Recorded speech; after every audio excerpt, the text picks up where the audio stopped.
Sejam muito bem-vindos a este painel. Meu nome é Mariana Mesaros, sou enfermeira estomaterapeuta, especialista em terapia infusional e acessos vasculares e, inicialmente, agradeço o convite pela Sobest para moderar esse painel com a temática que tem feito parte aí da minha linha de pesquisa e da minha área de atuação também. Esse painel ele tem como tema acessos venosos e terapia infusional, avanços e desafios. E para compor esse painel, eu tenho a honra de estar compartilhando com alguns colegas de trabalho. Né? Nós teremos a enfermeira Ana Paula Gadanhoto. A enfermeira Ana Paula atualmente é enfermeira dedicada ao grupo de catéteres e terapia infusional do Hospital de Clínicas da Unicamp, o GCAT. Ela é membro do Núcleo de Segurança do Paciente, desta mesma instituição. Atuou por 9 anos na supervisão da unidade de transplante de medula óssea e hematologia. Possui curso de extensão em transplante de medula óssea pelo INCA. Depois, para dar seguimento, nós teremos a enfermeira Priscila Silva Urquiza. Atualmente, ela é supervisora das unidades de transplante de medula óssea, oncohematologia e nefrologia do Hospital de Clínicas da Unicamp. Também é membro do grupo de catéteres e terapia infusional do hospital e especialista em terapia intensiva adulto. E o Dr. Tiago Martins Santos. O Dr. Tiago, ele é docente médico da disciplina de emergências do Departamento de Clínica Médica da Faculdade de Ciências Médicas da Unicamp e é pesquisador de ultrassonografia point of care no contexto de pacientes graves e educação médica.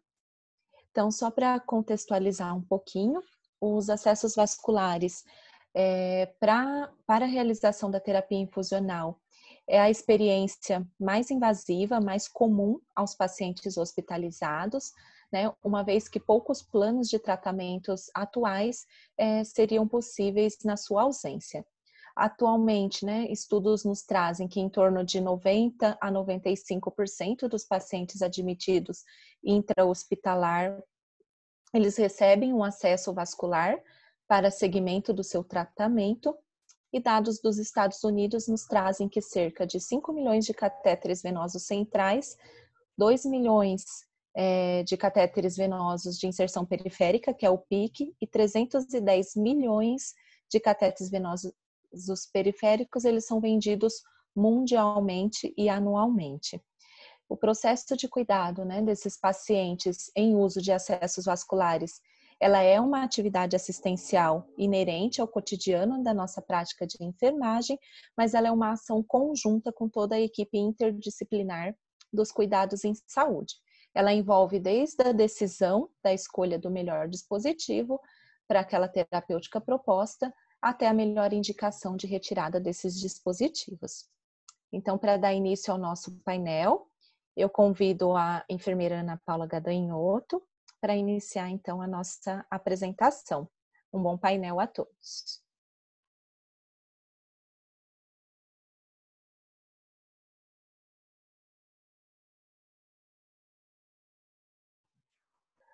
Ana, está visualizando a apresentação?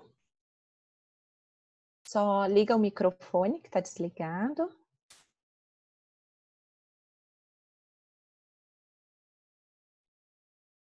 Ainda tá no mudo, Ana.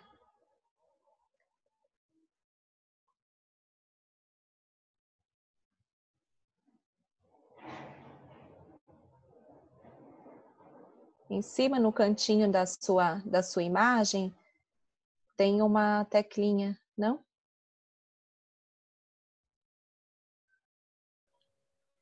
Boa noite, pessoal. Ok, agora sim. Obrigada. Mário, obrigado pela apresentação.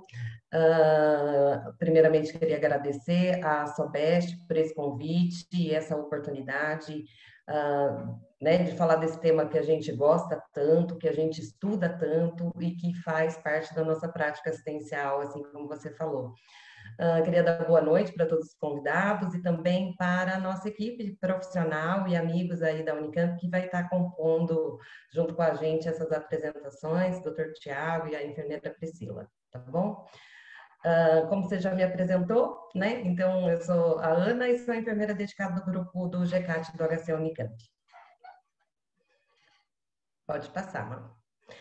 A minha pauta, né, para conversar com vocês é a respeito do papel do enfermeiro na escolha e seleção dos catéteres vasculares.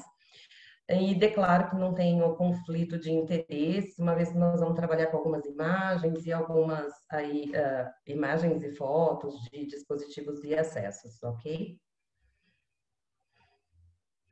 Então, vamos lá. A Mari já fez essa brilhante apresentação falando da terapia infusional com relação à utilização desses dispositivos mundialmente, né? Então, dentro da nossa prática assistencial intra-hospitalar, ele está presente em 95%, né, dos pacientes recebem algum tipo de dispositivo para terapia intravenosa. E nos últimos 10 anos, houve muitos avanços com relação à prática da terapia infusional baseada em evidências, né? Então, isso vem fortalecendo o nosso papel da equipe da enfermagem com relação à utilização desses dispositivos baseado em evidência. Na Europa e nos Estados Unidos, nós temos vários grupos já bastante já instituído há muitos anos, né, com produção científica bastante importante. Um deles é o grupo da HV7, é um grupo italiano, que na Itália ele auxilia na elaboração de guidelines, de manuais e recomendações, né, com relação à utilização dos dispositivos para acesso e da terapia intravenosa. Nos Estados Unidos é um grupo mais antigo, acredito que até um dos primeiros aí, que é da Infusion Nurse Society, uma sociedade de enfermeiras de infusão que trabalham todas voltadas para a terapia intravenosa. Então, com recomendações, guidelines, pesquisas, recomendações, né? E com tudo baseado em evidência. Tem o grupo Avatar, que é um grupo australiano também, um grupo de pesquisa, um grupo de trabalho que também divulga muitas publicações baseadas em evidências. E no ano passado, 2017, o grupo australiano fez inclusive um trabalho com a gente, né, Mari, na Unicamp. Nós participamos de uma pesquisa com eles a respeito do uso do catéter periférico dentro da América Latina. Então, como que é esse comportamento do uso, da boa prática, né, do catéter periférico aqui na América Latina? No Brasil, nós temos a INES, também, que é a Infusion Nurse Society Brasil, que é essa sociedade que representa enfermeiros especialistas aí em infusão, que tem também os seus manuais, suas diretrizes e as suas recomendações. E na América do Sul, a gente tem alguns países próximos da gente que também trabalha com grupos e times muito fortes em terapia intravenosa. Um deles é o grupo do Chile e o grupo da Argentina também. Pode passar. Com esse avanço nessa formação de prática baseada em evidência, com as publicações, com essa tomada, né, aí de conhecimento da equipe de enfermagem, dos enfermeiros, com relação à terapia intravenosa, o COFEN e o COREM, eu pesquisei COREM em São Paulo, mas a gente sabe que todos os COREMs aí dos estados têm os seus pareceres. A resolução do COFEN, ele traz o quê com relação à prática da terapia intravenosa, né, do papel do enfermeiro com relação a essa prática? É da responsabilidade da equipe da enfermagem a obtenção, os cuidados e a manutenção dos acessos e dos dispositivos da terapia intravenosa. Então, é uma responsabilidade nossa, da equipe de enfermagem, fazer a manutenção, fazer esses cuidados dentro do processo da terapia aí intravenosa. A atualização no conhecimento e o acompanhamento da evolução na nossa prática assistencial. A especialização já tem no Brasil, a Mariana, inclusive, é aí, né, uma especialista em terapia infusional, aqui por uma instituição brasileira, e a formação de expertise dentro da área da terapia intravenosa e o conhecimento de dispositivos. A atuação da equipe, a importância da atuação da equipe no planejamento da terapia infusional. Então, falar de terapia infusional, em algumas instituições, em alguns cenários brasileiros, isso é um pouco mais novo, mas em algumas instituições isso já está fortemente estabelecido. E o papel do enfermeiro na atuação desse grupo que faz o planejamento da terapia infusional. Outra coisa que o COFEN traz como resolução da nossa prática profissional também é manter aí a nossa capacitação, nosso conhecimento com relação aos novos dispositivos e as novas tecnologias que envolvem aí a terapia infusional e a nossa prática assistencial. Pode passar, Má. Como na última década nós tivemos muito avanço, né, com relação à pesquisa, publicações, a guidelines que estruturam essa prática da terapia infusional, obviamente nós também começamos a enfrentar vários desafios, né?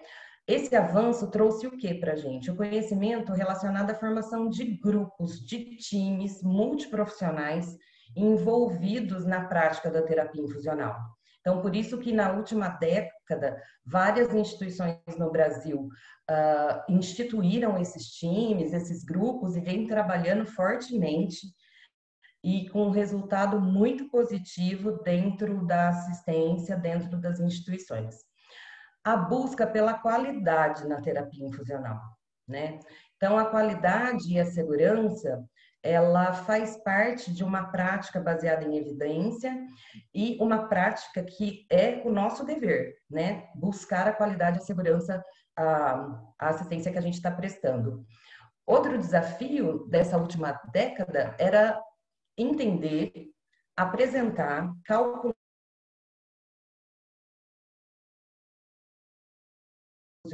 intravenosa com o uso de dispositivos novos dentro da terapia infusional. Isso envolve a própria qualidade da terapia infusional e traz vários eixos de discussão, como a eficácia, a efetividade de cada catéter, de cada proposta que a gente leva como protocolo, a otimização dos recursos materiais para fazer a terapia infusional, a acessibilidade, uma vez que dentro desse Brasil tão grande, a gente tem instituições que já atende como padrão ouro as regras standard de boa prática, e em algumas situações a gente tem um recurso financeiro bastante diminuído, o que não consegue, às vezes, atender a todas as práticas aí recomendadas. Então, é um avanço e desafio, teve esse avanço, é o nosso desafio estar propondo e estar realizando terapia infusional com segurança e com qualidade para o nosso paciente. Pode passar, Mar.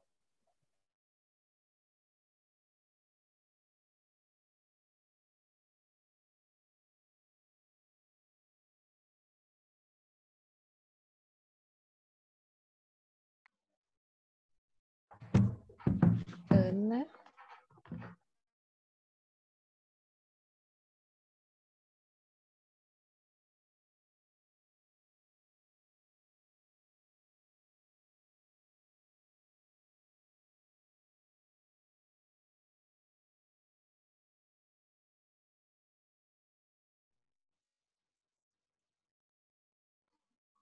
Pessoal, só um minutinho que eu acho que teve um problema de conexão da Ana. Ela retornando, a gente já continua. Um minutinho só para ela ajustar.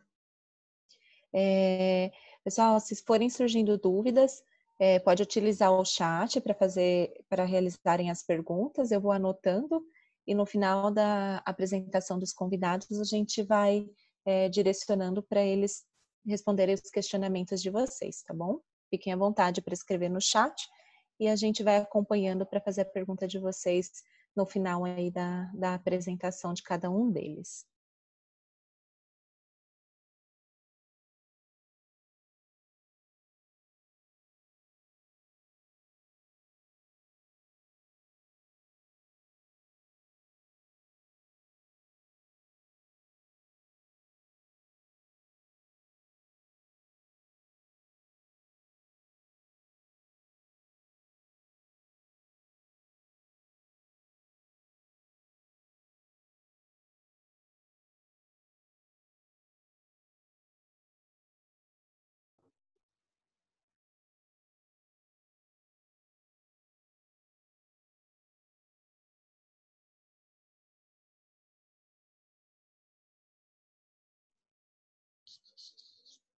Nós estamos tentando reconectar a Ana, só um minutinho a gente já continua.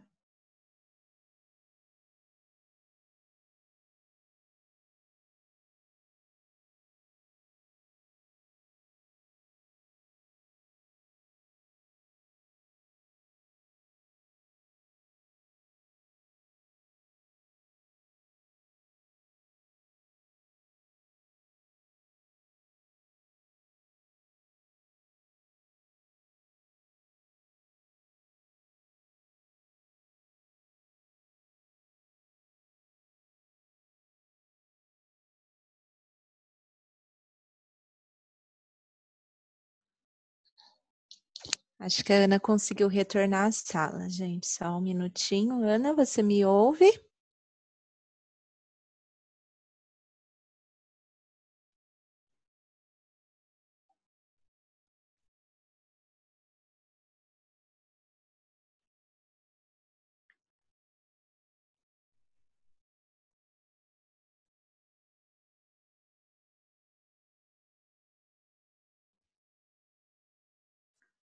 A Ana está reconectando.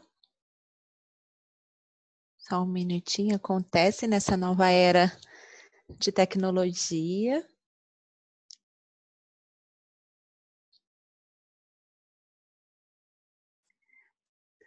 Você me escuta, Ana? Olá, Mari, voltamos? Voltamos. Gente, a Ana vai dar continuidade. Você consegue visualizar a apresentação?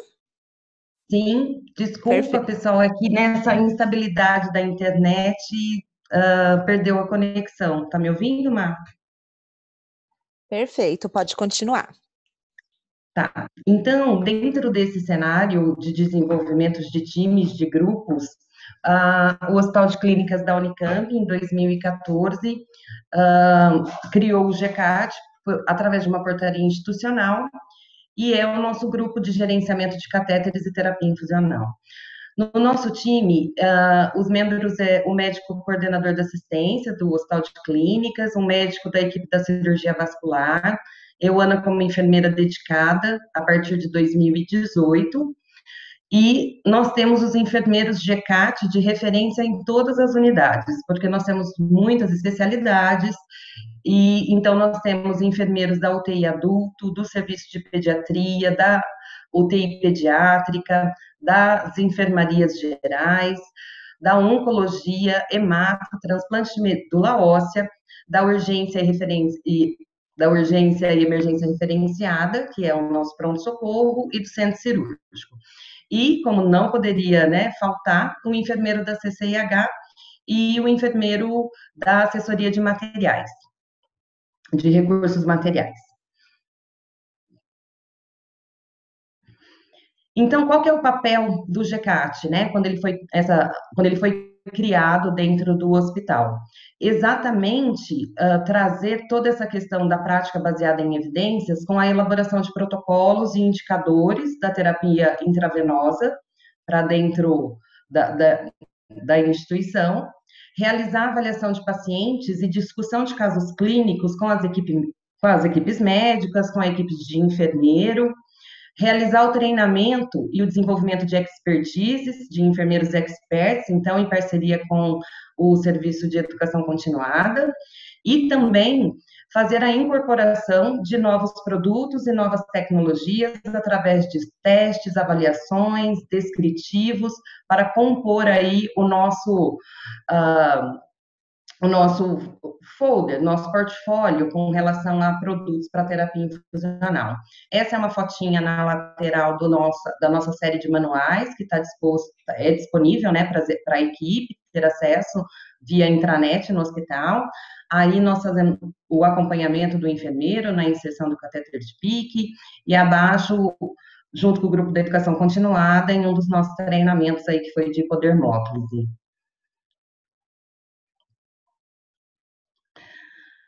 Então, vamos lá para a questão, né? Para o tema da nossa conversa de hoje.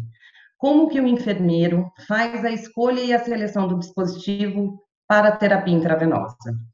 Gente, é de extrema importância que o enfermeiro faça o raciocínio clínico, né? Mediante o instrumento de trabalho que nós temos, que é a prescrição médica. Ele é um dos instrumentos, a prescrição, mas tem 5 perguntas que a gente precisa responder para conseguir fazer a escolha e a seleção mais adequada do dispositivo para o tratamento do nosso paciente. Então, primeiro, quem é o nosso paciente? Ele é uma criança, ele é um adolescente, ele é um idoso, ele é um paciente oncológico, é um paciente do transplante, ele é um paciente transplantado renal, ele é um paciente que já teve catéteres prévio. Então, a gente precisa conhecer o nosso paciente. E precisamos saber qual que é o diagnóstico e o prognóstico desse paciente, né? Porque essas perguntas, a segunda pergunta, ela já vai trabalhando esse raciocínio clínico, que dependendo do diagnóstico e do prognóstico, nós já vamos aí amadurecendo a escolha do catéter. Se é um prognóstico reservado, se é um paciente com diagnóstico de tratamento de curta, né, de um tratamento aí com um tempo de terapia curto, como que é? Então, nós precisamos ter a resposta dessas perguntas. A próxima, qual que é a terapia intravenosa do nosso paciente? É um paciente crítico? Ele tem droga vasoativa, ele tem sedação, ele tem nutrição parenteral total? Não, é um paciente oncohematológico, ele precisa de quimioterapia, de hidratação, de fluidos, ele vai fazer exames, ele precisa de alto fluxo, um catéter de alto fluxo. Quem é ele? Qual terapia está prescrita? É oncológico? Então é droga vesicante, é droga irritante? O que compõe a terapia intravenosa? Né? Qual que é a osmolaridade? Tem interação medicamentosa? Porque a resposta dessa pergunta me leva a fazer uma seleção de um catéter monolumen, duplo lumen, triplo lumen. Então, são respostas que precisam ser seguidas, são perguntas que precisam, né, ser seguidas. A próxima, quanto tempo de tratamento? Quando o paciente interna, nós não temos muito esse hábito de ter essa informação, né? Qual que é o tempo previsto? É uma pneumonia, vai tomar 7 dias de antibiótico, 14 dias?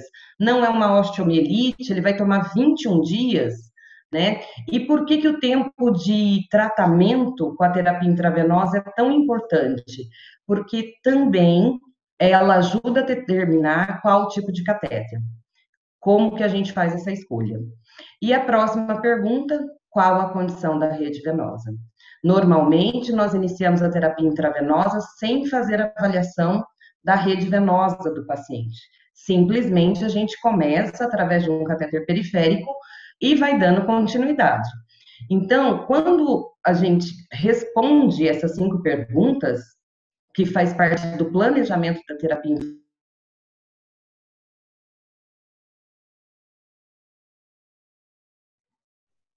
Ana, seu microfone ficou mudo, tenta habilitá-lo. Aí. Travou? Você tinha destravado, volta de novo. Aí. Foi? Foi, ok. Obrigada. Então, a importância da gente ter a resposta dessas 5 perguntas, que são as perguntas básicas para um planejamento correto, adequado da terapia intravenosa e da escolha e seleção do melhor dispositivo para atender o tratamento do nosso paciente. Pode passar, Má.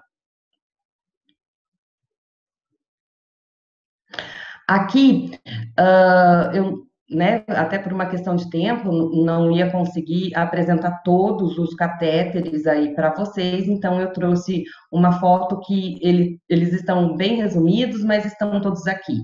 Então, como que a gente faz esse planejamento quando a gente responde essas 5 perguntas? Tendo conhecimento dos tipos de dispositivos disponíveis na nossa instituição. Então, nós temos o catéter periférico, né, o catéter venoso periférico, que nessa primeira imagem está sendo apresentado que é uma cânula curta. Na segunda imagem, a gente tem o catéter venoso periférico, que é o mais longo, então tem a orientação de ser guiado por ultrassom. Na figura C, nós temos o catéter Medline. Esse catéter não tinha no portfólio ainda do Brasil a distribuição, a venda desse catéter. Ele chegou agora em dezembro de 2019, então está há um semestre aqui no nosso país e já várias instituições estão tendo experiência muito positiva com o uso desse catéter, ainda mais no cenário COVID, então a gente já está acompanhando experiências muito positivas da Europa, o VOCOVA agora de 2020, que foi online, o Congresso de Acessos Vasculares Europeu, a equipe da HVO7 trouxe a experiência deles com o catéter Medline. Então, é o catéter, é o bebê aí da terapia infusional, é o catéter mais novo. Na figura D, nós temos o catéter venoso central de curta permanência, o mais conhecido, né, o do uso mais corriqueiro na nossa prática. Na figura E, nós temos o catéter venoso central tunelizado, né, que aqui ele é classificado também como catéter de longa permanência. Na figura F, nós temos o Portocate, que é o catéter também de longa permanência, totalmente implantável. E nós temos aqui também o catéter de PIC. Aqui eu trouxe essa classificação só porque nas últimas literaturas, nos últimos artigos, dos últimos 2 anos, a gente tem encontrado essa nomenclatura. PIC, catéter central de inserção periférica, SIC, para o catéter venoso central de inserção central, então de grandes vasos da região torácica e cervical, e o FIC como catéter central de inserção femoral. Então, o nosso paciente pode ter um catéter venoso central sendo PIC, SIC ou FIC, ok? E aqui eu trouxe, como ele é novo, só para ilustrar um pouquinho para vocês, o catéter Medline, gente, ele é considerado um catéter de curta permanência, tá? Porém, ele é um catéter mais longo, ele fica na entrada aqui da veia subclávia, então a punção também é feita como a punção, como a inserção do PIC, ele é inserido perifericamente, é um catéter periférico, porém de uma cânula longa, tá? Ele tem um frente maior, então por isso que ele está sendo usado também nessa proposta aí de pacientes mais críticos, porém com terapia infusional um pouco mais curta. Tem a vantagem de ter o tempo de permanência maior do que o catéter venoso periférico curto, suportar infusões de alto fluxo, fazer coleta de amostras sanguíneas e tem uma orientação do grupo HVO7, uma recomendação também do grupo europeu de fazer sempre as funções para o Medline guiado por ultrassom, assim como no PIC, tá? E uma limitação, ele pode ser utilizado, porém, para medicamentos compatíveis com veia periférica. Então, não medicamentos vesicantes e não medicamentos aí com alta osmolaridade, por conta que ele não está com a localização central. Pode passar, Mara. Ficamos super felizes com a chegada dele. Olha a nossa carinha. E o que determina, em uma daquelas perguntas, o conhecimento da terapia intravenosa que vai ser feito? Exatamente o tipo de medicamento e o tempo de infusão, né, o tempo de tratamento, ele ele orienta que a gente siga um fluxo para ajudar a fazer essa escolha se esse paciente vai ter um catéter venoso curto, periférico, se vai ser central de curta permanência, se é um paciente que tem uma terapia proposta de 15 dias, 21 dias, 28 dias, a gente tem que ir amadurecendo exatamente dentro do fluxo para ver qual que é a melhor indicação do catéter para atender o medicamento, o tempo de infusão e o tratamento do paciente. A escolha assertiva do dispositivo, gente, e a boa prática no cuidado, elas andam junto, né? Fazer o planejamento da terapia infusional é também fazer a boa prática após a inserção. Então, para o enfermeiro conseguir fazer essa escolha assertiva, é muito importante que ele conheça os tipos de dispositivo, é muito importante que ele siga um fluxo decisório, então, para droga vasoativa, para sedação, para alto fluxo, tempo de permanência de internação prolongado. Então, para onde esse fluxo nos leva para fazer a escolha assertiva do catéter? E ter em conjunto o protocolo das boas práticas, desde o momento da inserção até a manutenção desse catéter, porque só a boa prática garante a permanência desse catéter durante o tempo previsto. Então, é o passo a passo do planejamento que a gente deve seguir. Pode passar, Má. Aqui eu trago para vocês também que dentro da terapia infusional e o papel do enfermeiro na escolha dos dispositivos, cada vez mais a gente tem avanço nas tecnologias. E é uma responsabilidade do enfermeiro conhecer essas tecnologias para saber o melhor momento de usar, se o custo-benefício, como que funciona essas tecnologias aí para a nossa prática assistencial, para a qualidade, para a segurança do paciente. Então, nós temos muita tecnologia já instituída para inserção guiada e assistida dos acessos venosos em geral, tanto para a equipe da enfermagem como para a equipe médica. Os guidelines já recomendam o uso do ultrassom, né, dentro das equipes que inserem catéteres vasculares. A tecnologia relacionada à fixação dos dispositivos, então essa segunda figura aqui é um Securicat, ele é um fixador de catéter, ele faz a fixação substituindo a sutura. Então, não tem mais a sutura, né? Não tem o fio, não tem aí a questão de estar suturando, e ele faz uma ancoragem no subcutâneo do paciente. Esse dispositivo ainda não está disponível no Brasil. O que nós temos aí disponível é a cola de cianocrinolato, que também várias instituições estão usando, e abandonando a fixação do catéter através da sutura, né? Então, tem aí essa possibilidade também como uso dessa tecnologia para fixação. Os curativos e as coberturas, nós temos vários no mercado, então por isso que é importante o enfermeiro conhecer, saber o que tem na sua instituição, para saber como que a gente consegue compor essa boa prática aí do curativo, da cobertura do acesso. E a tecnologia para manutenção dos dispositivos também, eu falo que é um campo fantástico para a gente que gosta desse cenário, né, Má? Então, assim, são seringas preenchidas, são conectores de sistema fechado, diminuindo aí, já tem os trabalhos que mostram a diminuição da infecção, da corrente sanguínea relacionada aos catéteres. Pode passar, Má. E as outras tecnologias que também, né, fazem parte hoje na nossa prática, o ultrassom, então para punção do pique, para punções mais difíceis de acessos periféricos e para as punções arteriais, em algumas situações a gente lança a mão do recurso do ultrassom.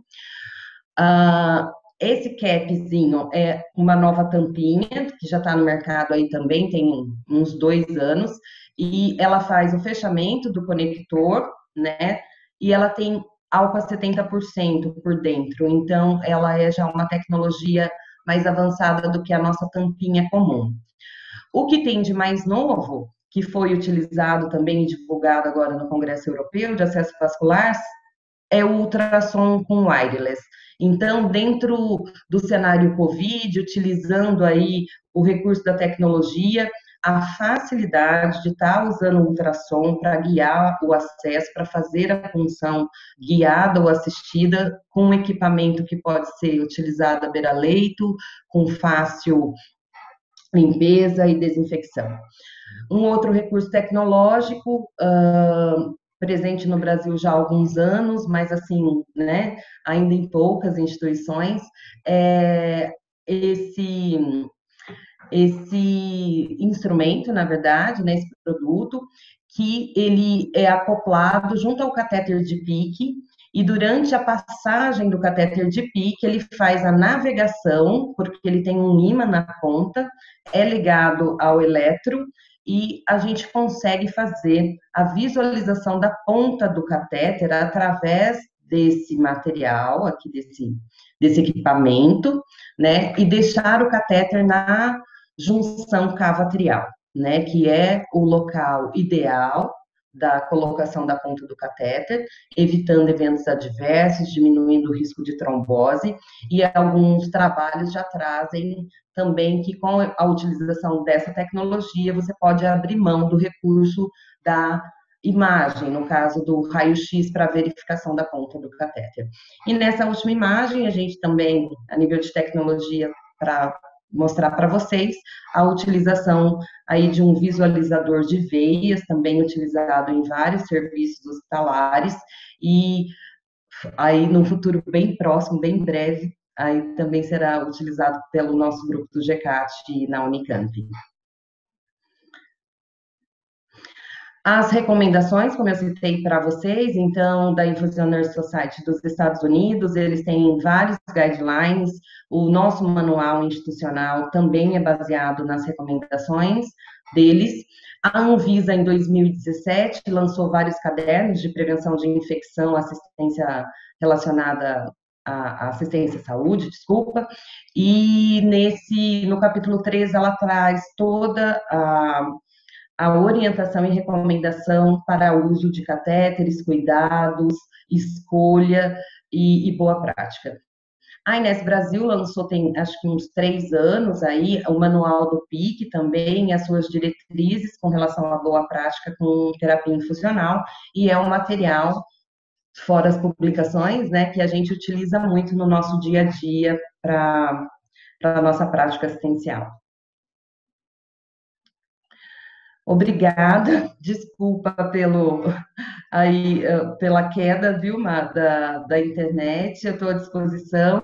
Obrigada novamente pela oportunidade, e obrigada, Sobeste, a você pela moderação. Obrigada, Ana, excelente explanação. A gente vai se adaptando aí às novas tecnologias, mas parabéns pela apresentação. E no final, então, das apresentações, a gente abre para as dúvidas, então, tá bom? Então, para dar seguimento, obrigada, eu convido a enfermeira Priscila Silva Urquiza, e a Priscila vai falar sobre o estado da arte na inserção de catéteres. Pri, seja muito bem-vinda. Acho que eu já descompartilhei a minha aula, pode compartilhar a sua. Ok. Estou visualizando. Pri, só coloca no modo apresentação.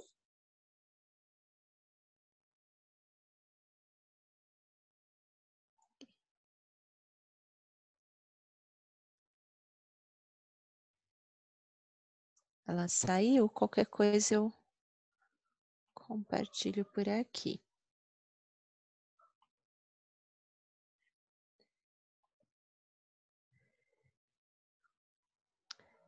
Pri, quer que eu compartilho por aqui? Está online? Aparecendo? Mari? Deixa eu ver. Estou te escutando, mas não estou vendo a sua aula. Foi? Aí, agora sim. Só coloca no modo apresentação e isso, tá ótimo. Estou visualizando. Pri, muito bem-vinda. Pode dar seguimento. Muito obrigada. Obrigada, Mari. Boa noite para todos. É um prazer estar aqui compartilhando com vocês um pouco da nossa experiência. Agradeço a Sobeste pelo convite. Então, meu tema hoje é falar sobre o estado da arte na inserção do catéter central de inserção periférica. Eu não tenho nenhum conflito de interesses, tá? A minha apresentação também vai ter imagens, mas sem interesses envolvidos. Então, a minha abordagem vai ser sobre o PIC na realidade da oncohematologia. Hoje a gente já tem bastante evidência, né, embasando o uso do catéter de PIC para paciente oncohematológico. É uma população bem diferenciada, né, que tem vários fatores agravantes aí que potencializam aí os riscos de complicações na própria inserção do catéter central. Né? Então, a gente tem vários trabalhos que falam sobre o uso desse catéter em oncologia pediátrica, tem bastante coisa, e fala bastante coisa também falando sobre paciente oncohematológico. E como que a gente vai fazer a melhor escolha do acesso venoso periférico no paciente oncohematológico, né? A gente sabe que o paciente oncohematológico é uma árvore, né? Ele tem inúmeras possibilidades de tratamento, ele tem uma terapia infusional que comumente é uma terapia de tempo prolongado, então a gente precisa, como a Ana falou na apresentação dela, usar um raciocínio clínico bastante para a escolha do acesso periférico, do acesso central, enfim, que vai ser necessário para esse paciente oncohematológico, né? E como que eu faço isso tendo que pensar em tudo isso daqui, né? É um paciente que vai ter um longo tempo de terapia, é um paciente que vai precisar de múltipla infusão, então ele vai ter hemoderivado, ele vai ter quimioterápico, ele vai ter reposição eletrolítica, ele vai precisar muitas vezes lá no fim do tratamento ou no meio do tratamento de nutrição parenteral. Muitas dessas medicações não são compatíveis com a via periférica por questão de alta osmolaridade ou pHs extremos. Muitas drogas quimioterápicas irritantes, vesicantes, e eles precisam fazer uso dessas drogas, né? Como que a gente faz a escolha assertiva, a escolha mais segura que garanta qualidade e atendimento a toda essa necessidade infusional.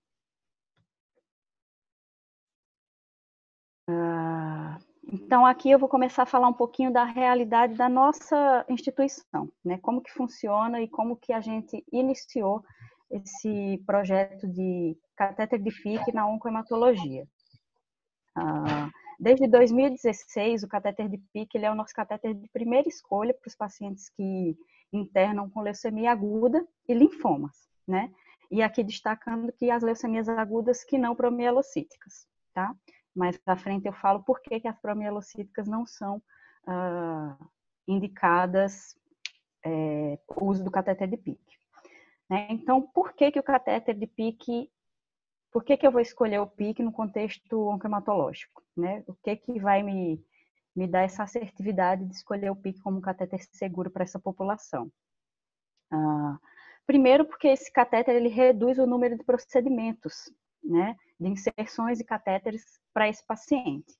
A nossa realidade pré-PIC, o nosso paciente internava via PS, era descoberto, era diagnosticado com leucemia e ele precisava, então, fazer a indução, né?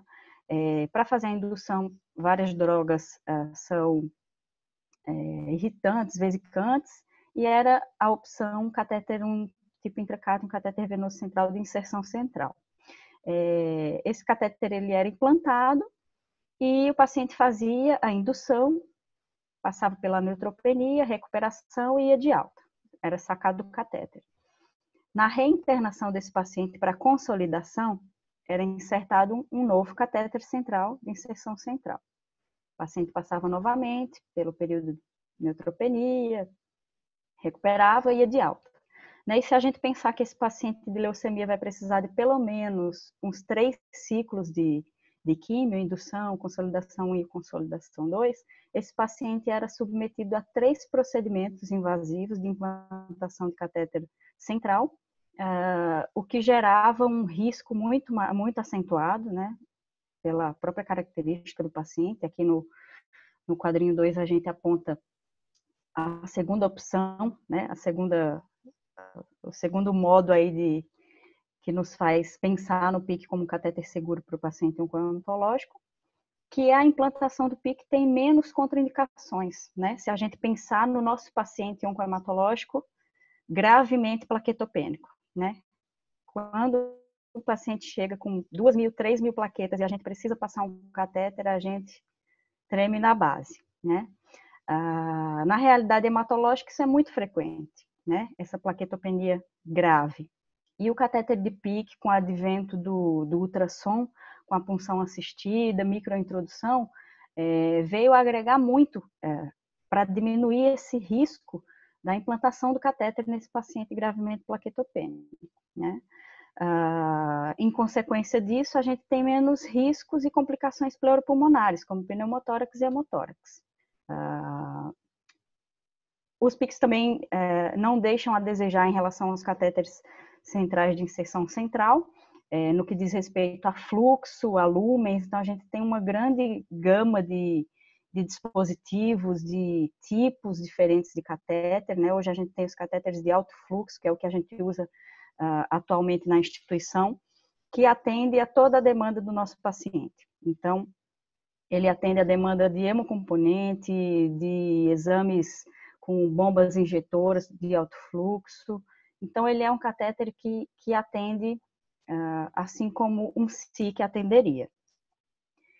E, não menos importante, acredito que o mais importante de tudo isso, o conforto do paciente, né? A gente agregou muito qualidade para o paciente depois da inserção do catéter de PIC na oncohematologia. O paciente antes queixava muito que era um procedimento muito desconfortável, muito doloroso, muito angustiante a implantação do catéter de SIC, né? Normalmente na região de jugular, era uma região que é mais difícil da gente fazer uma fixação adequada, uma região que está sempre úmida, o curativo solta, faz muita lesão de pele pelo aumento da frequência de troca desses curativos. Então, o conforto que a gente agregou para o nosso paciente foi também uma questão fundamental depois que a gente iniciou com essa escolha do catéter de PIC como primeira opção para esses pacientes. E aqui, só retomando a questão dos pacientes com leucemia promielocítica, acabei não falando aqui, eles não são uma opção para a gente mais relacionada à questão do distúrbio de coagulação referente à própria patologia, tá? Então, quando a gente passa não só o PIC, mas qualquer dispositivo invasivo, a gente tem um pouco mais de risco de trombose relacionada ao dispositivo. Contexto da implantação desse catéter, né? A nossa realidade, tudo começou, na verdade, na nossa instituição. Já tinha uma equipe que trabalhava com a implantação de PIC na pediatria, né? Então, a gente teve esse início de projeto que foi muito compartilhado entre a equipe médica e a equipe de enfermagem. Na época, a Ana Paula era a nossa supervisora e a gente tinha um médico que era muito envolvido com essa questão de segurança e de qualidade para o paciente, né? E ele propôs para a gente tentar começar a implantação desse catéter de PIC nos pacientes oncológicos, nos pacientes oncohematológicos. No início, a gente precisou de uma equipe capacitada, né? Então, a gente foi atrás de capacitação, de fazer curso. A gente sabe que tem aquele período de curva de aprendizado que a gente precisa seguir, né? Então, a gente precisa de um X de implantações aí para poder conseguir uma expertise na implantação. A gente precisou trabalhar, e isso foi muito bem trabalhado na nossa instituição pelo grupo de catéteres, com um enfermeiro dedicado para isso, um protocolo muito robusto, né, da implantação do catéter de PIC, implantação, manutenção. Então, a gente tem um protocolo que é muito atual, que segue todas as recomendações das instituições que são referências, né, dos grupos que são referência em terapia infusional no Brasil e no mundo. Então, a gente tem um protocolo que nos ajudou e nos embasou para que tudo isso desse muito certo. Então, aqui nessa primeira imagem é a nossa equipe de implantadores, né? Aqui estou eu e aqui está uma colega nossa, Gilmara. também expertise em implantação de catéter. Então, a gente faz uso de todas as boas práticas para implantação, campo amplo, dispositivo de ultrassom para implantação de todos os catéteres, todos são microintrodução. A gente hoje está usando catéter de alto fluxo para quase todos os nossos pacientes, na hematologia para todos. Aqui o uso da literatura, né? A gente sempre faz tudo embasado na literatura, nas evidências, o que mostra assertividade, o que mostra segurança. Essa imagem aqui, bem conhecida para os implantadores de PIC, né? Que mostra as zonas, a zonazinha aqui, como melhor zona de implantação para o catéter, e o uso da tecnologia incorporada, né? Então, aqui a gente tem a imagem muito bonita aqui da agulha entrando no vaso. Com o advento de tudo isso, a gente conseguiu um espaço, né, nessa escolha, né? A gente conseguiu otimizar e conseguiu trabalhar esse raciocínio clínico nos nossos enfermeiros da oncohematologia, onde eles, em parceria com a equipe médica, faz a escolha do melhor catéter e mais seguro catéter para o paciente. E daí vem o grande desafio, né? A gente sempre fala que implantar o catéter de PIC não é o X da questão, né? O X da questão é a gente conseguir manter o catéter durante todo o tratamento do paciente. A meta é implantar o catéter e esse catéter permanecer durante todo o tratamento, né? A cereja do bolo é a gente fazer a retirada do catéter e colocar lá nos indicadores retirada por término de tratamento. E como que a gente faz para garantir boas práticas na prática, né? Não é fácil, é muito difícil. A gente precisa sensibilizar as pessoas para isso, né? As pessoas precisam estar envolvidas no processo. Aqui eu coloquei a indicação do catéter no momento certo, né? Então a gente precisa ter a boa prática de efetivamente fazer a escolha do catéter de PIC como uma primeira opção, né? Porque não adianta o paciente passar por vários procedimentos de implantação de um outro catéter, né? Na nossa realidade oncohematológica, a gente sabe que tem uma alta chance aí de infecção de corrente sanguínea relacionada aos dispositivos, principalmente ao catéter central, porque é um catéter que ele vai ser bastante manipulado e vai ficar por longo tempo, e o paciente passa um tempo muito grande aplásico. Então, a gente precisa também de enfermeiros expertises, né? A gente tem no nosso grupo enfermeiros expertises em implantação e a gente precisa ter expertises no cuidado e manutenção também, né? Porque senão a gente não garante a continuidade desse tratamento. Aqui também na nossa realidade, 100% das nossas inserções hoje são guiadas ou assistidas por ultrassom. A nossa equipe foi capacitada e todas as implantações são assistidas por ultrassom. A gente conseguiu, com o grupo de catéteres, a aquisição de um ultrassom venoso para a implantação. Então, o nosso grupo tem um catéter que é dedicado para as implantações de PIC pelos enfermeiros. E a gente precisa também garantir e capacitar referências no cuidado e manutenção, né? Então, a gente precisa não só desses expertises, mas a gente precisa de toda a equipe, que é a equipe que está lá diretamente no cuidado do paciente, todos os dias, todo momento, à beira-lei, elas sejam referência, elas sejam capacitadas para o cuidado e para a manutenção desse catéter. Aqui mais alguns trabalhinhos falando sobre os desafios na manutenção do catéter de PIC, né? Um catéter que ele é um pouco mais sensível nessa questão da manutenção, por ser um catéter mais longo, a gente precisa de alguns cuidados mais específicos quanto à lavagem, quanto à pressão da lavagem, enfim. E a gente também tem bastante literatura e bastante coisa embasando essa questão de manutenção e cuidado do dispositivo de PIC no paciente hematológico e nos pacientes de terapia intensiva, enfim, a gente tem uma gama de evidências e de literatura sobre essa questão. E aqui, finalizando a minha pauta hoje, o PIC ele é uma boa e é uma segura opção de catéter central no paciente oncohematológico. Então, ele garante, como a gente falou lá no início, toda a terapia do paciente, ele é seguro, ele suporta toda a terapia, o tempo de terapia, as múltiplas infusões da terapia. É um catéter que dá para ser usado para o paciente intensivo, né? Então, se esse paciente se torna crítico, intensivo, ele é um catéter que supre. Esse paciente pode fazer os seus exames, suas tomografias, seus exames com bombas injetoras através do catéter de alto fluxo. Então, é um catéter que atende com segurança o paciente oncohematológico.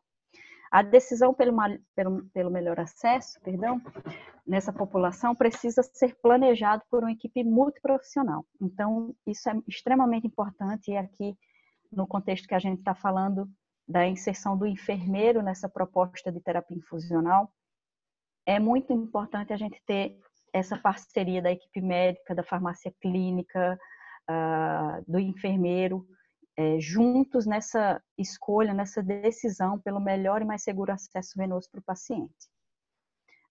E a manutenção desse catéter, né, o sucesso desse catéter, ele necessita de uma equipe capacitada e acima de tudo, comprometida.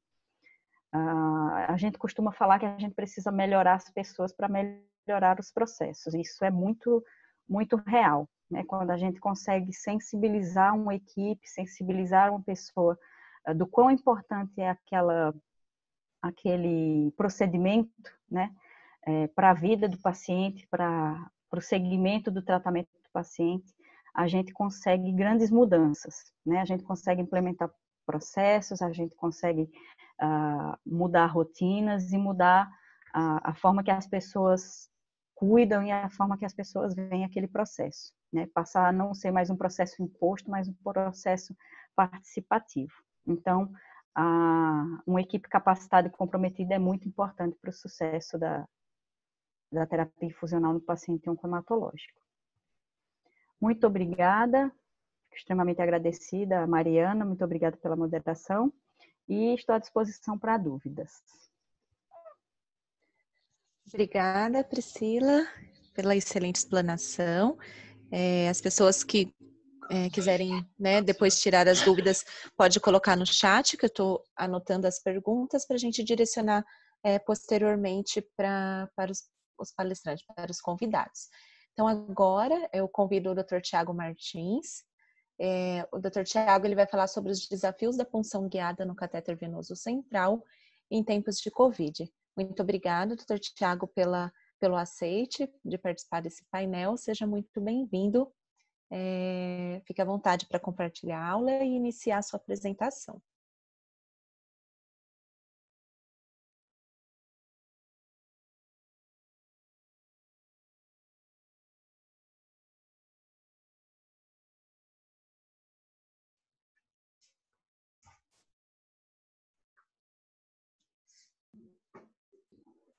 O Tiago está escutando?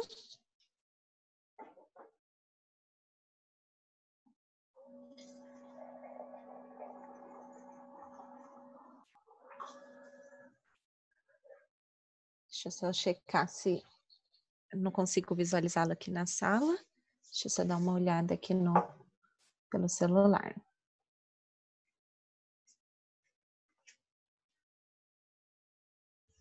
Um minutinho, pessoal.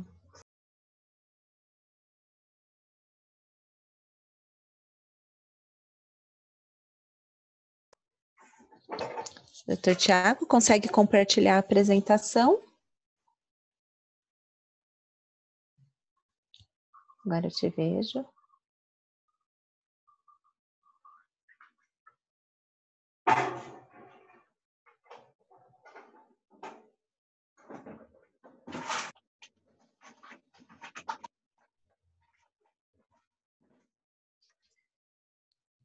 Só um minutinho, pessoal, ele está conectando.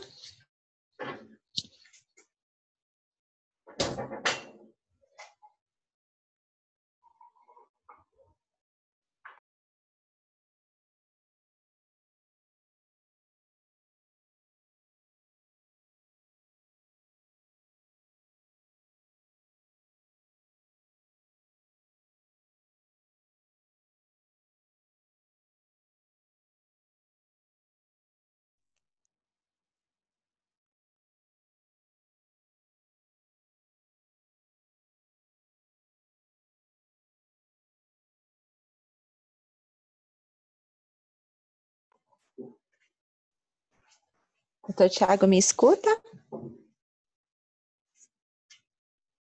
Eu não estou ouvindo, Eliane.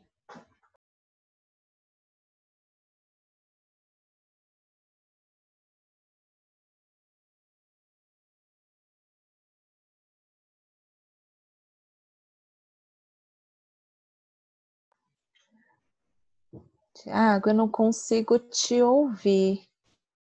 Eu acho que nós estamos ouvindo.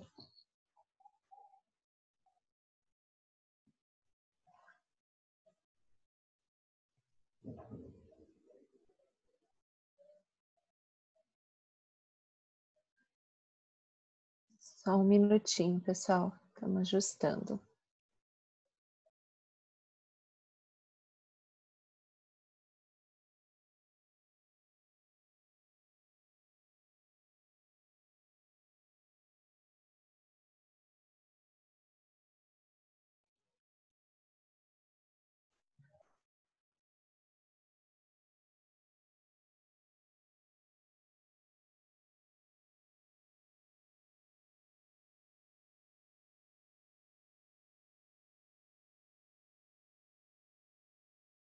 Estão me ouvindo?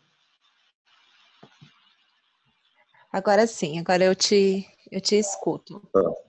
Legal, eu acho que tinha dado um problema aqui. Vê se vocês... Eu pus o fone... Continua me ouvindo?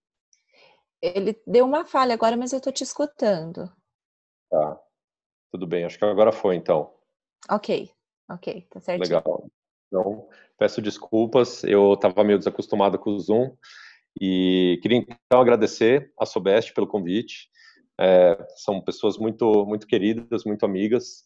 A gente tem trabalhado junto há bastante tempo já e, com certeza, com melhora no cuidado dos nossos pacientes.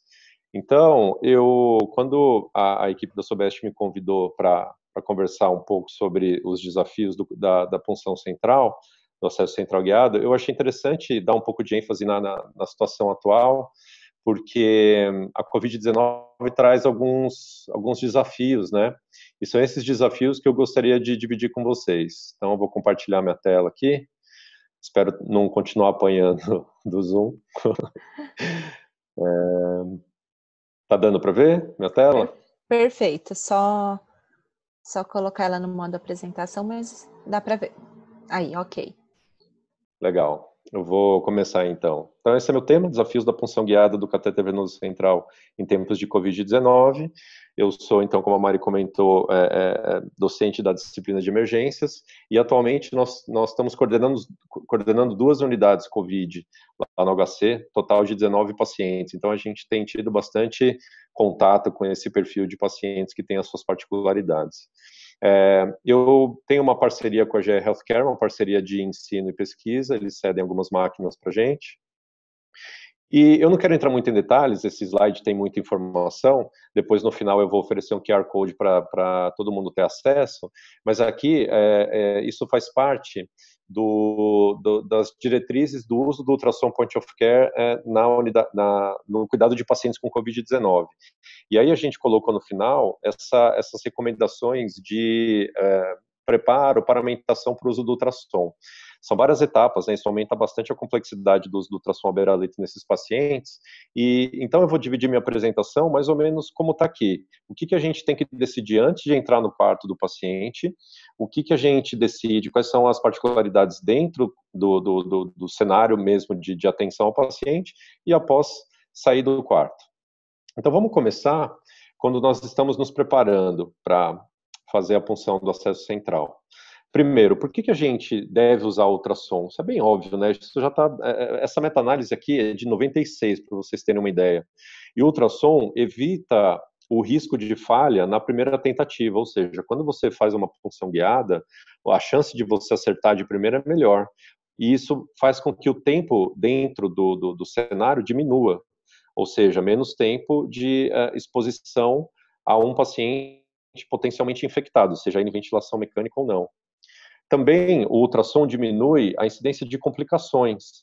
E a gente sabe que as complicações de uma punção de acesso central, elas podem ser muito deletérias ao paciente E o tratamento dessas complicações também podem aumentar bastante o risco de exposição dos profissionais ao vírus. A gente vai entender por quê. Mas que tipo de máquina a gente deve usar? Essas são as máquinas que classicamente a gente estava acostumado a usar na ultrassonografia point of care. São máquinas com uma tela grande, máquinas com várias funções, eventualmente com Doppler e tal. Só que qual que é o problema? Essas máquinas, elas são mais trabalhosas de limpar, elas têm reentrâncias, botões. Ao passo que, atualmente, o que os guidelines têm recomendado é o uso de máquinas mais portáteis. E aí, retomando um pouco o que a Ana comentou na aula dela, do uso das máquinas wireless, né? Nós temos, a gente já teve contato com alguns equipamentos wireless, mas o que acontece? O equipamento wireless, ele precisa de um dispositivo para ele funcionar, não só o transdutor, mas ele precisa ou do celular da pessoa que está operando, ou de um tablet, e aí, na beira do leito, isso acaba, de fato, sendo um instrumento a mais ali que depois precisa limpar, e por ser, eventualmente, equipamentos de uso pessoal, isso pode trazer risco de exposição. Então, no fim, essa aqui é a máquina que a gente tem mais usada, é uma máquina que nós temos disponível no nosso serviço. É interessante que ela tem um footprint pequeno, ou seja, ela favorece punções não só na orientação transversal, mas na longitudinal também, como nós vamos ver daqui a pouco.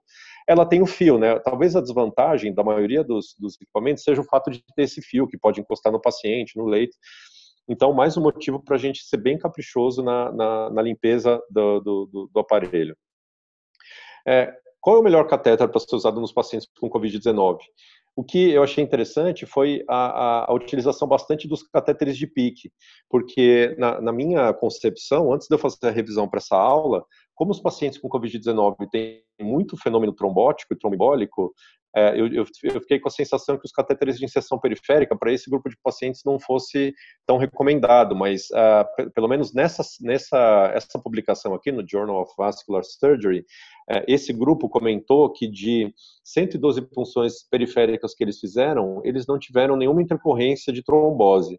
Aqui eu deixo até uma ideia para o nosso grupo de talvez fazer um estudo comparativo dos acessos periféricos e centrais desses pacientes. Nós vamos ter um aporte razoável ainda de pacientes e tentar entender se realmente, se a gente, no nosso serviço, se a gente consegue ter dados semelhantes. Porque o catéter central de inserção periférica, eu acho que realmente ele é interessante para esse grupo de pacientes. Agora, uma outra ideia interessante é a gente usar o catéter na veia jugular ou na veia femoral, ou seja, evitar a veia subclávia. Eles não dizem muito bem no texto por que evitar a veia subclávia, mas eu já imaginava, né, e a gente também não tem usado o sítio da subclávia, mesmo guiado, porque a subclávia está muito próxima da pleura, está muito próxima do pulmão, e as complicações podem ser bastante deletérias, mesmo quando guiado por ultrassom. E aí, essa é uma pergunta interessante também, que a gente tem tentado responder de outras formas, né? Porque a gente sempre fica com a sensação de que é obrigatório fazer o raio-x depois que a gente faz uma punção de um catéter central para ver a posição do catéter. Mas eu vou mostrar para vocês que através de alguns artifícios a gente consegue entender bem se o catéter foi colocado na veia cava superior, e mesmo a posição dela, do catéter, pode ser predito. Por exemplo, existem aplicativos no celular, ó, isso aqui é uma gravação da minha tela, eu vou entrar no aplicativo MedCalc, que é esse aqui, e aí eu vou escrever catéter aqui. Aí ele me oferece uma formulinha que é posicionamento ideal do catéter, tá vendo? Aí eu coloquei minha altura aqui, 1,79, então vocês já sabem que se eu precisar de um acesso central, na jugular interna direita ele vai ter que ficar 17 centímetros, na esquerda 21. Eles derivaram essas fórmulas de grandes séries de casos que eles faziam, eventualmente, imagem do pescoço e do tórax, e viam a distância desses sítios de punção até o sítio ideal do catéter, que é esse aqui, ó, tá vendo? É mais ou menos aqui 1,5 centímetro acima da carina, até 2 espaços, até 2 vértebras abaixo dela. É importante que a gente evite que o catéter entre no átrio direito, porque ele pode favorecer arritmias e trombose, como a gente já sabe. Então, a gente já sabe de antemão que altura a gente deve colocar o catéter através dessas fórmulas simples que estão disponíveis, inclusive, online. E aí, que gel que a gente usa?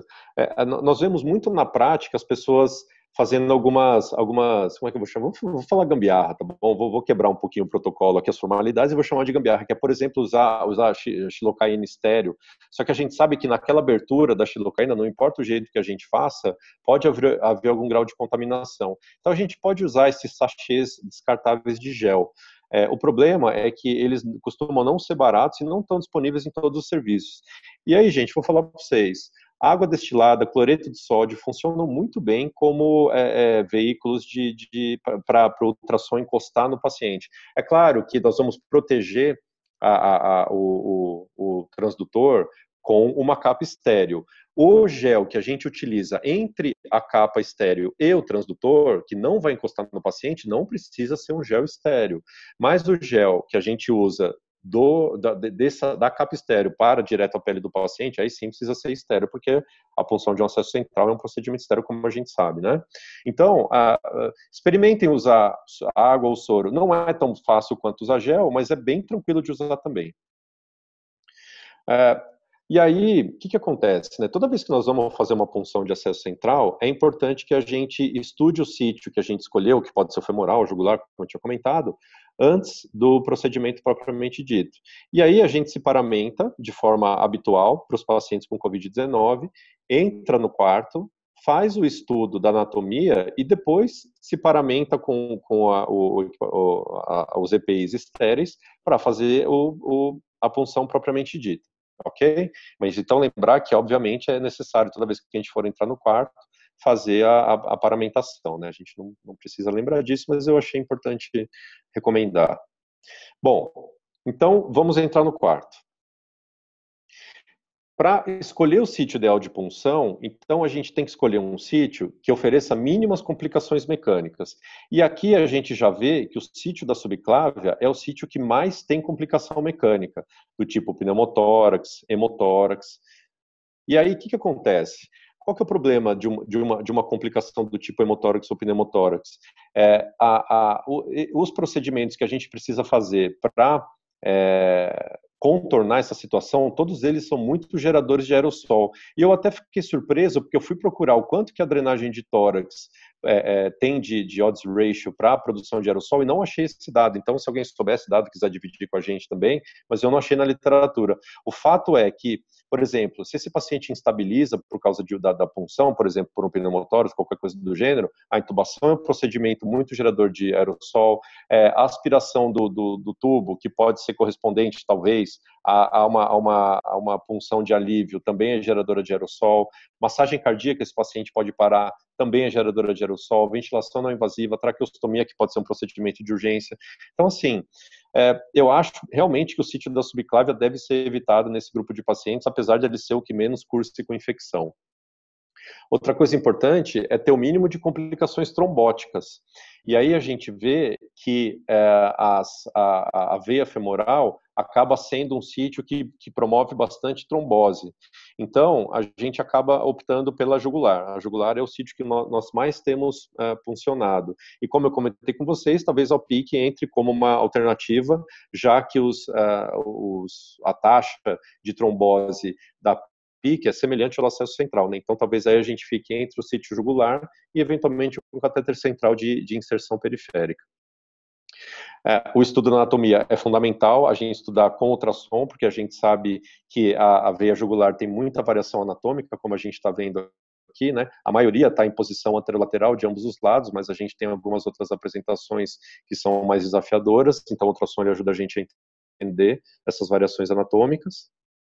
E também o ultrassom, ele não entra só como um adjunto da punção propriamente dita para visualizar a veia e a agulha, mas ela também nos serve para ter um parâmetro de como está a ventilação desse paciente antes da punção. Então, antes de fazer a punção, eu olho os dois pulmões desse paciente para quê?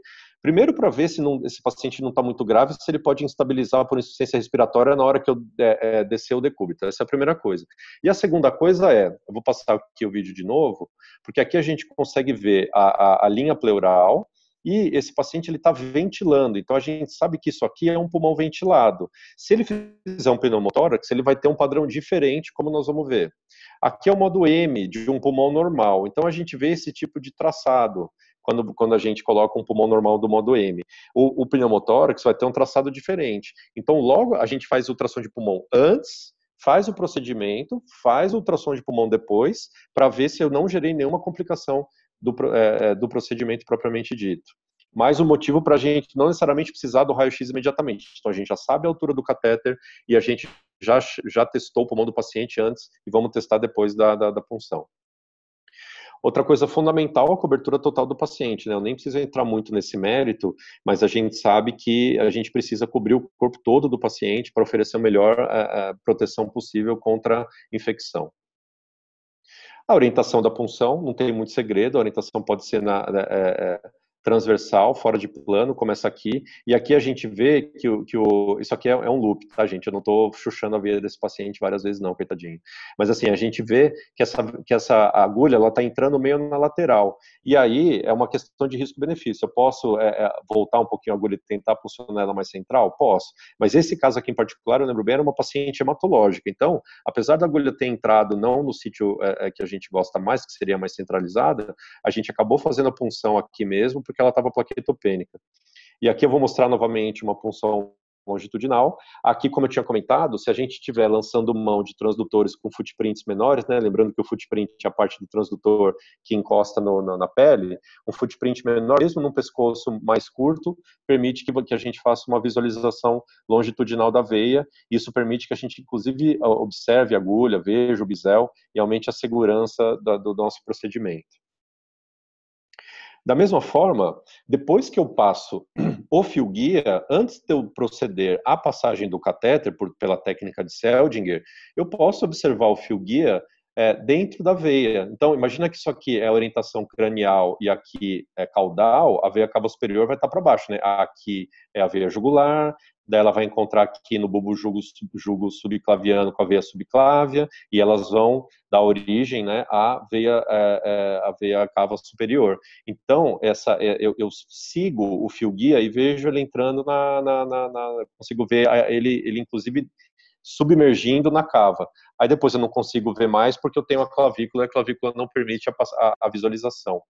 E eu também posso observar o catéter. Ó. Aqui eu estou observando o catéter na orientação transversal. Ó, o catéter entrando na veia, tá vendo? Então aqui eu vou cranial e vejo o catéter mais em cima. Eu desço para caudal, eu vejo o catéter entrando na veia.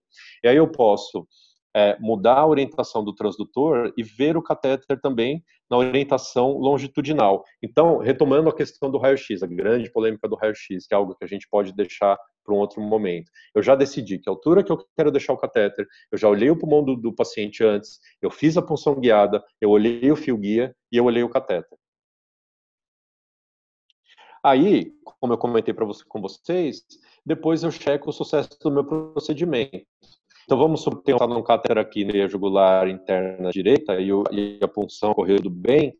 Se tiver o SRAE, que é aquele sinal de pulmão ventilado, né, de pulmão normal. Se eu tiver ele bilateral, significa que a gente está ventilando dois lados, então que não houve nenhum tipo de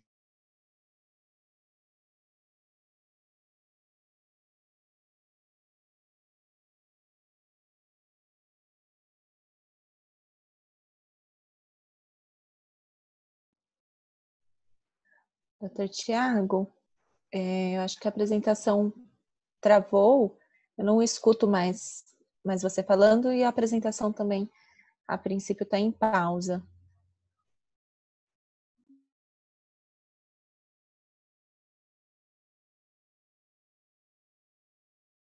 um tipo de intercorrência relacionada à punção de sinal da estratosfera, isso aí realmente vocês vão perder uma punção de alívio, eventualmente um tórax hipertensivo.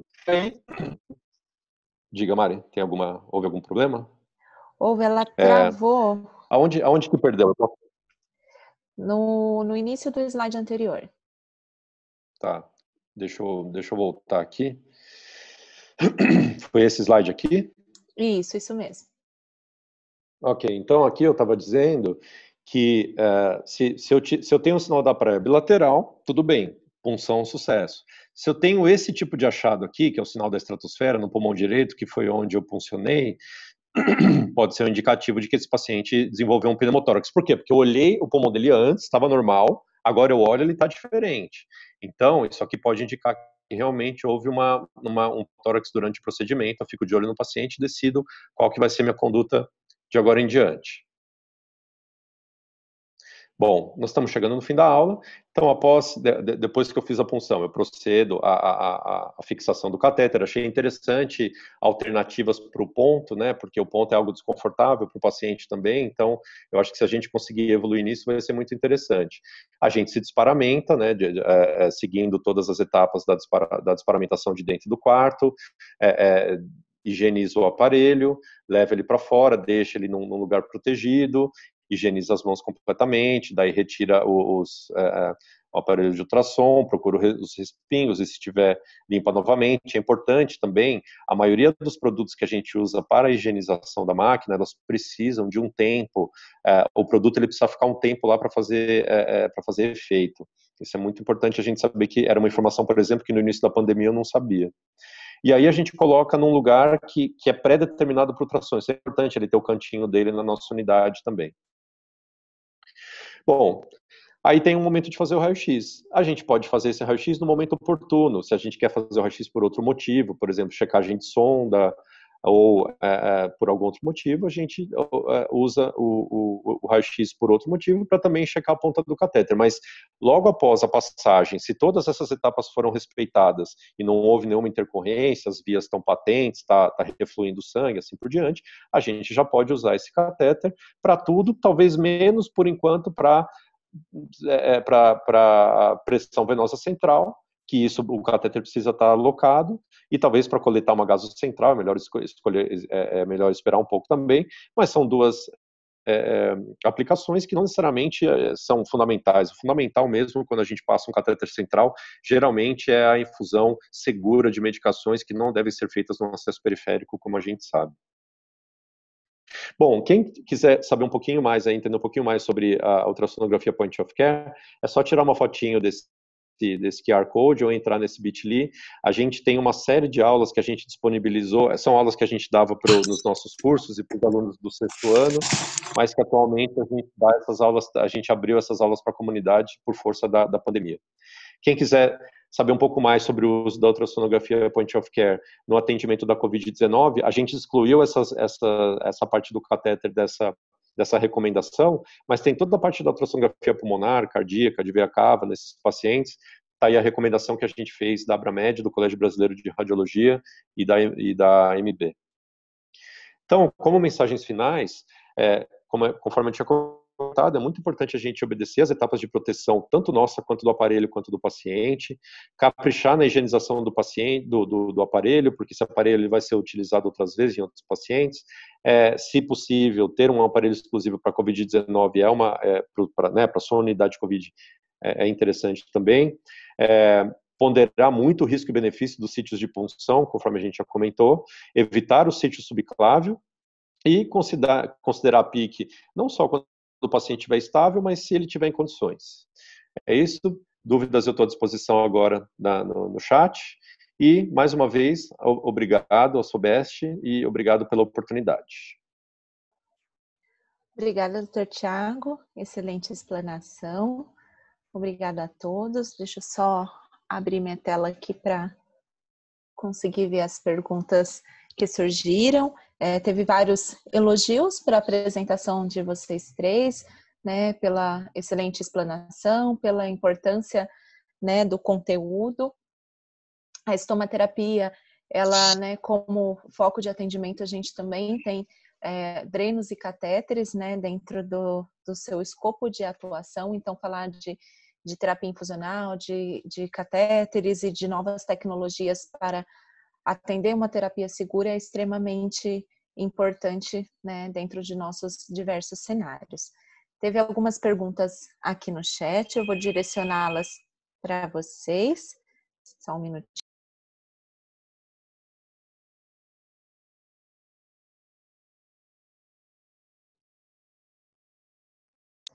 Pessoal, o interfone da minha casa está tocando, mil desculpas.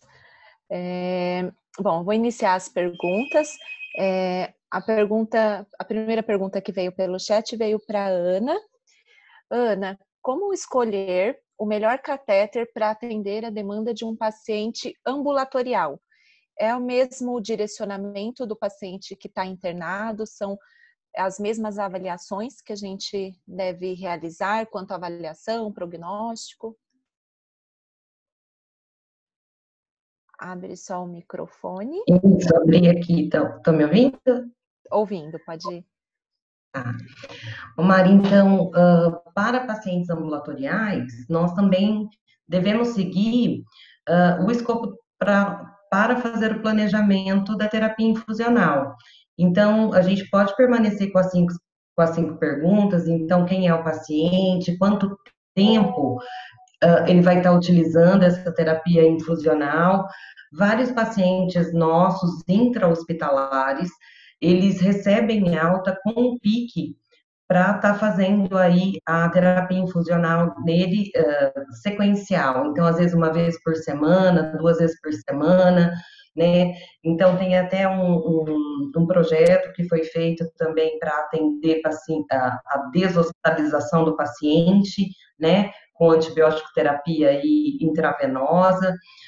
Então, realmente, ele pode estar utilizando esse recurso, esse escopo do planejamento, através dessas perguntas: quem é o paciente, qual o tempo de permanência dessa terapia, qual que é a condição da rede venosa.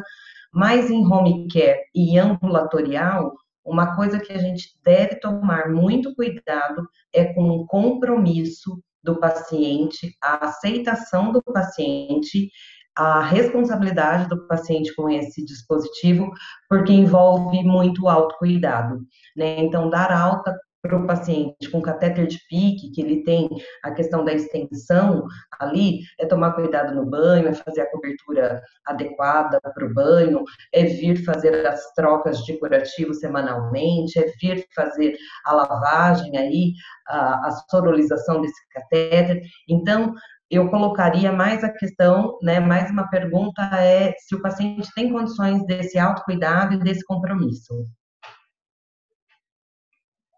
Perfeito, Ana. Obrigada. A próxima pergunta que veio é para a Pri. Pri, em relação ao PIC, né, quais são os pré-requisitos para realizar a capacitação, né, a habilitação para inserção do PIC? Alunos de graduação é permitido realizar no último ano da graduação ou somente já o enfermeiro formado? Oi, Mari. Então, tem vários cursos, né, de capacitação. Ao que eu conheço, precisa já ser profissional, né, precisa ter Corém para poder ter respaldo para insertação. Eu acredito que pode, no último ano de graduação, fazer o curso, mas eu acredito que tenha que, não sei se alguém tem informações mais fidedignas quanto a isso, mas eu acredito que tem que ter o Corém para poder responsabilizar o procedimento. Perfeito. Somente mesmo o enfermeiro já graduado para inserção. Doutor Tiago, como que o ultrassom ele tem auxiliado? Não sei se vocês têm indicadores, né, de como que ele tem auxiliado na diminuição das complicações relacionadas à inserção dos catéteres vasculares e contextualizando, né, na nossa realidade atual da COVID-19, o quanto que o ultrassom ele reduz o tempo de inserção do dispositivo, né, pensando até mesmo na proteção do profissional naquele tempo de permanência dentro à beira-leito, né, como que o ultrassom ele auxilia neste aspecto? Mari, eu precisaria rever os dados que a gente tem, os principais são antes da era Covid, com o trabalho que a gente fez em parceria com o pessoal da pediatria. E então eles separaram grupos que eram residentes que faziam as punções guiadas e não guiadas. E foi significativo o sucesso na primeira punção e o tempo de punção e o número das tentativas também que não deram certo. Eu não sei te precisar quanto, assim, em termos de minutos, foi essa diminuição, mas eu lembro que a separação entre grupos foi significativa. Eu não tenho indicadores para te dar sobre as complicações que a gente teve nas nossas unidades. Na UTI mais recente, que abriu no 6º andar, a gente tem feito todas as punções guiadas, inclusive depois que a gente abriu a UTI, a gente também facilitou o trânsito das nossas máquinas de ultrassom para a enfermaria COVID, que fica do outro lado, a COVID-1, né, que fica ali no 6º andar também. Então, já houve várias situações em que os residentes vieram pedir as máquinas. Uma outra iniciativa interessante que nós temos é uma parceria com uma empresa que chama G-Phantom, que é uma empresa lá de Ribeirão Preto. Nós estamos começando agora a parceria, talvez até fosse um outro conflito de interesse que eu devesse ter colocado, mas essa empresa, ela forneceu para nós aqueles simuladores que tem as veinhas dentro. Então, o que a gente faz? Antes de fazer as punções, a gente treina ali, faz o que a gente chama de just-in-time training, que é você fazer o procedimento, tipo desenferrujar a mão, vamos dizer assim, e aí você vai para a prática. Isso tem bastante relato na literatura de que melhora depois o procedimento final, e nós temos tido relato dos próprios residentes. Recentemente teve uma, acho que ontem ou anteontem, que falou isso, falou, a gente tinha que fazer uma punção, eu vim aqui, fiz no simulador, fui lá para a beira do leito e foi muito mais fácil. Quando eu estou de plantão, eu faço isso também. Eu converso com o residente, vejo como é que está a prática deles, falo, vem cá, vamos praticar aqui. Teve casos até de eu dar uma aulinha de punção antes, porque eu sabia que eu vi que a pessoa não tinha muita prática. Na UTI lá do 3º andar, eu acho que teve um ou dois catéteres que, durante todo esse tempo que nós estamos lá, já estamos acho que com mais de 200 pacientes que passaram por lá, que precisou de algum procedimento mais específico relacionado à punção de catéter. Como a gente fala, né, não dá para zerar as complicações, mas certamente diminui o número de complicações, e são complicações bem sérias mesmo, né? Perfeito. Muito obrigada. Deixa eu dar uma outra olhadinha aqui. Eu acho que essa é uma pergunta até um pouco, que eu acho que cabe um pouquinho para os três. Qual que é a diferença entre o catéter central de inserção central para o catéter central de inserção periférica, o PIC? Uma vez que eles têm a mesma, né, localidade, as mesmas indicações, talvez, tem alguma diferença na indicação desses dois dispositivos, né? O que diferencia tanto o SIC do PIC? Quer começar, Ana?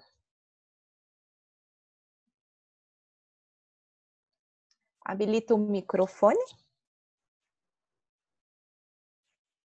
Oi, Mar. Perfeito. Então, a nível de classificação, são catéteres bem diferentes, né? Embora eles estejam com a ponta na mesma localização da veia cava, assim como todos os catéteres centrais devem estar, o catéter de PIC, ele tem vários benefícios, mas também tem algumas contraindicações, né? Então, saber a indicação dos dois, conhecer a terapia infusional, é o que mais aí nos ajuda a fazer essa escolha. E na literatura, o que a gente tem, assim, conhecimento, é que, na verdade, o PIC, ele deixou, no começo, até se pensou que fosse um catéter de curta permanência, né? Então, como o catéter venoso central, né, inserido aí como um SIC, mas no desenvolvimento, né, de todo o PIC, biocompatível, alto fluxo, a questão do material e a forma de inserção possibilitou para o PIC um catéter que se tornou um catéter sem tempo determinado. Então, assim, é um catéter que, então, é inserido em veia periférica, né, pelo enfermeiro, pelo médico, ele é inserido em veia periférica, é um catéter com menor risco de complicações, igual a Priscila colocou, não só na oncohematologia, mas na população geral. Então, nós não temos, assim, relatos de complicações pleuropulmonares, nós não temos a questão de formação de grandes hematomas, de hemotórax, né? A gente pode ter algumas complicações locais, como uma punção inadvertida da artéria, como uma questão de formação de um hematoma, mas que também, como o Dr. Tiago citou, a realização da inserção do PIC guiada por ultrassom, a gente tem aí 98% de assertividade, né, na punção e com uma boa colocação aí no espaço da veia cava. Então, são catéteres diferentes que a gente deve pensar a nível de terapia e tempo de terapia previsto.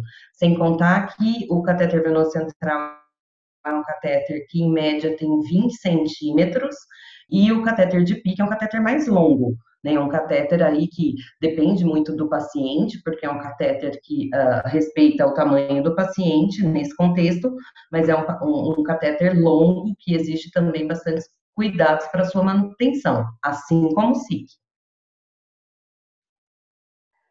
Obrigada, Ana. Aproveitando, né, a deixa da manutenção da Ana, veio uma pergunta direcionada para a Pri, aí eu vou aproveitar, a respeito da manutenção, Pri, né? Quais são os cuidados, né, específicos? Até foi direcionado mais para o perfil dos seus pacientes oncohematológicos, mas quais os cuidados, né, de manutenção para a gente garantir que esses catéteres, de maneira geral, eles atinjam o término da terapia, que é o objetivo independente, né, do tipo do dispositivo, é que ele atinja o término da terapia. E uma outra pergunta, eu vou engajar nas duas, né? O que você acha que é o cuidado de manutenção primordial? E hoje, assim, pensando na oncohematologia, o que diferencia a heparinização da salinização? Oi, Mari. A primeira questão, então, eu falo que o ponto-chave da manutenção são os pontos, né? A gente usa o trio, a gente até brinca que é o trio parada dura. Então, é higiene das mãos, né? Antes de tocar no catéter, a gente orienta o próprio paciente, após a implantação, o nosso paciente fica chuchu, ele fica extremamente cuidadoso com o catéter, porque a gente faz uma lavagem cerebral mesmo nele. Então, é higiene das mãos, desinfecção do hub do catéter ou dos conectores, e o flush, em turbilhonamento com pressão positiva. Então, esse trio, quando efetivamente colocado em prática, ele garante essa vida do catéter por tempo até o término do tratamento, né? Além das coberturas, também, que o mais orientado e evidenciado aí como boas práticas, que é o filme transparente, né? Permite a visualização do ósseo, a gente consegue fazer a avaliação aí por plantão. Então, o primordial na minha visão, e é o que garante o sucesso e sobrevida do catéter, é a higiene das mãos, desinfecção do hub e o flush com pressão positiva e em turbilhonamento. Com relação à heparinização e esterilização, também é outro grande debate, né? A diferença entre eles é que a heparinização a gente usa uma solução de heparina, né? Tem várias diluições, cada instituição tem um protocolo, mas enfim, a heparinização a gente usa uma solução de heparina para fazer o lock do catéter, o fechamento do catéter, sempre fechando com pressão positiva, para garantir a não obstrução aí da ponta do catéter. E a salinização, flushing, enfim, tem várias nomenclaturas, mas é a gente fazer o lock do catéter apenas com soro fisiológico, né? Tem um monte de estudo aí que tá provando que não tem grandes diferenças, né, entre um e outro com relação à obstrução do catéter. Alguns mostram que o selo com heparina até tem uma chance maior de infecção de corrente sanguínea relacionada ao catéter com relação ao soro fisiológico, mas os dois são feitos para fechamento e lock do catéter, a heparinização à base de solução de heparina e a sorolização à base de soro fisiológico. Ótimo, perfeito. Doutor Tiago, você é docente, né, da disciplina de emergências. Em relação aos alunos da graduação, né, dos últimos anos de medicina, como que vocês têm trabalhado a capacitação desses alunos em relação à punção guiada por ultrassom? Ela faz parte, né, da ementa do curso, do treinamento? Como tem sido essa capacitação desses alunos dos últimos anos? Então, Mara, ela faz parte, sim. Em relação aos procedimentos, vou falar de forma geral e depois entrar em particular na questão dos acessos guiados. O nosso sonho é que os alunos tivessem um portfólio de procedimentos, então eles têm que fazer, sei lá, 20, 30, 40 procedimentos durante a graduação, isso começa no quarto, quinto ano e vai até o sexto. A forma ideal da gente treinar um procedimento é você ter um conteúdo teórico, treinar no modelo simulado, treinar no modelo, aí você vai para o modelo humano fácil, né, para um paciente que não tenha muita alteração anatômica nem fisiológica, nem muita doença, por exemplo, não dá para a minha segunda, terceira punção ser num paciente hematológico com plaquetopenia. Então você tem que respeitar essas etapas, né? Então, modelo não vivo, paciente sem alterações anatômicas e fisiológicas graves, e daí você pula para o paciente grave depois que você já pega um pouco de prática. Então, o que a gente faz é isso, a gente oferece o conteúdo teórico do curso de ultrassom, faz a estação prática nesses simuladores. Até antes da pandemia, a gente também tinha um dia de atividade prática num modelo sadio, que é realmente um rapaz, um modelo que a gente contrata, e fazia ali a estação prática, e aí eles, durante o estágio da emergência, depois de terem tido esse treinamento, eles fazem as punções em pacientes que não tenham esses critérios evidentes de gravidade, ou seja, nem alteração anatômica, nenhum sinal que vai ser uma punção difícil, pescoço curto, por exemplo, panículo adiposo muito proeminente, alteração anatômica, alguns pacientes, por exemplo, com cirurgia, com radioterapia no pescoço, isso aí está fora, obviamente, de um aluno. E aí então eles podem fazer esse tipo de treinamento. Então é isso, modelo, aula teórica, modelo não vivo, modelo paciente fácil, paciente difícil. Lembrando que no modelo, quando a gente não pratica punção no modelo, a gente só olha a anatomia do pescoço, vê a tireoide, vê a artéria, vê a veia, mas a gente não bota agulha no coitado do modelo, não. Perfeito. Tá ótimo. Agora, né, aproveitando, né, a experiência dos três, eu gostaria de, né, fugindo um pouquinho, não foi a pergunta do chat, mas eu acho que é um pouquinho, né, do que a gente vivencia no nosso dia a dia. Qual que é a importância da equipe interdisciplinar no planejamento da terapia infusional? Então, da interação enfermeiro com o médico. Acredito que a Priscila tem uma experiência bacana na unidade de oncohematologia, que essa discussão é feita, né, médico, enfermeiro e uma discussão em conjunto. Então, acho que eu vou direcionar um pouco para a Pri pela experiência dela e depois, se a Ana e o Thiago quiser complementar com alguma observação. Então, qual que é a importância da equipe interdisciplinar nesse planejamento da terapia infusional do paciente? Pri. Oi, Mari. Tá ouvindo? Ouvindo, Oi, Pri. Mari. Então, a escolha do catéter, acho que ela precisa ser realmente pensada em vários âmbitos, né? Quando a gente iniciou esse projeto na Hemato, foi uma iniciativa do médico assistente responsável pela Hemato, mediante ocorrências que estavam acontecendo mesmo na implantação dos catéteres, que até então a gente não fazia implantação de catéter com uso do ultrassom, e a gente estava tendo bastante intercorrências durante a implantação, né? A gente trabalha no hospital escola e é sabido que a gente tem uma grande gama né, a todo ano são reciclados os residentes e tem aquele tempo de curva de aprendizagem que é necessário. Mas a parceria da equipe médica com a equipe de enfermagem, com o farmacêutico clínico é extremamente importante, né?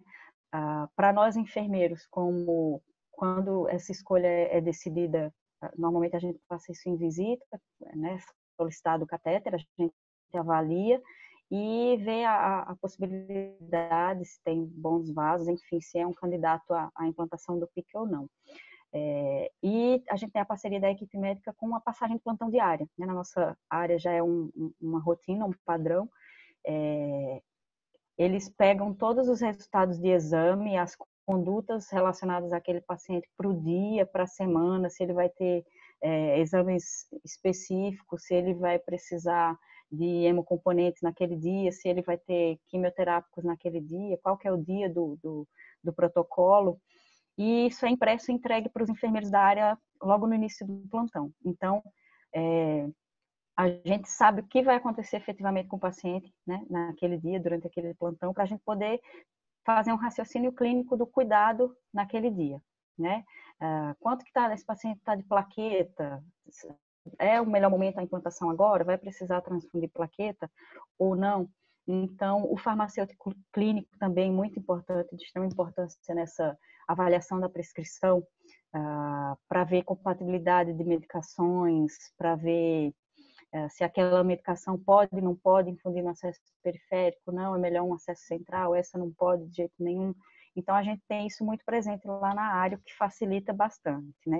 E talvez seja um grande dificultador aí de várias instituições ainda não ter essa equipe e essa multi aí bem enraizada. Tá ótimo. Eu vou aproveitar um pouquinho a deixa. Ana, qual que é o papel do técnico de enfermagem na terapia infusional? Ele tem uma parceria? Qual que é o impacto desse profissional para a terapia infusional? A Sônia, só o microfone. Okay. Oi, Mar. Perfeito. Que delícia de pergunta, né? Os técnicos de enfermagem, ele compõe a nossa equipe, eles são do nosso time e eles são fundamentais. Então, assim, os técnicos de enfermagem, eles estão com o paciente a todo momento, assim como nós, prestando assistência. Eles têm também uma visão e um raciocínio clínico, né? Ainda mais dentro dessas instituições onde nós temos pacientes com essas especialidades, tratamentos aí terciários, quaternários, né? E o papel do técnico, desde o acesso venoso periférico, lá do ambulatório, dentro da UERA, onde ele vai estar recebendo, né, aí um acesso venoso central, dependendo da condição clínica dele, da necessidade. E todos os espaços, o técnico é fundamental para fazer a avaliação durante a administração. Ele normalmente é o primeiro profissional a observar o evento adverso, né, a presença, aí o início de um evento adverso. Exemplo, vamos falar de flebite, um exemplo. Então, ele é que troca esse curativo, ele que troca esse filme, ele olha esse sítio, ele está medicando o paciente a todo momento, no acesso venoso central também, no PIC também. Então, assim, é fundamental o trabalho do técnico de enfermagem junto com a gente, né? Só de exemplo, a Priscila também tem exemplo dentro da hematologia, que a gente fala que a gente tem referência do GCAT enfermeiros e referência do GCAT técnicos, né? De tanto que eles são, assim, envolvidos com essa assistência, mas isso tem que ser estendido para todos os técnicos de enfermagem. Perfeito. Gente, por mim, né, eu acho que pelos demais a gente estenderia essa discussão, é um assunto muito amplo, mas eu acho que vou fazer uma última pergunta, vou direcionar para a Ana também, se os demais quiserem complementar.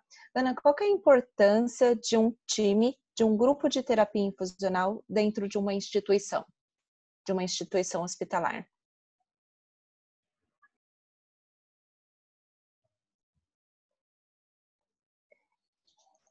Seu microfone.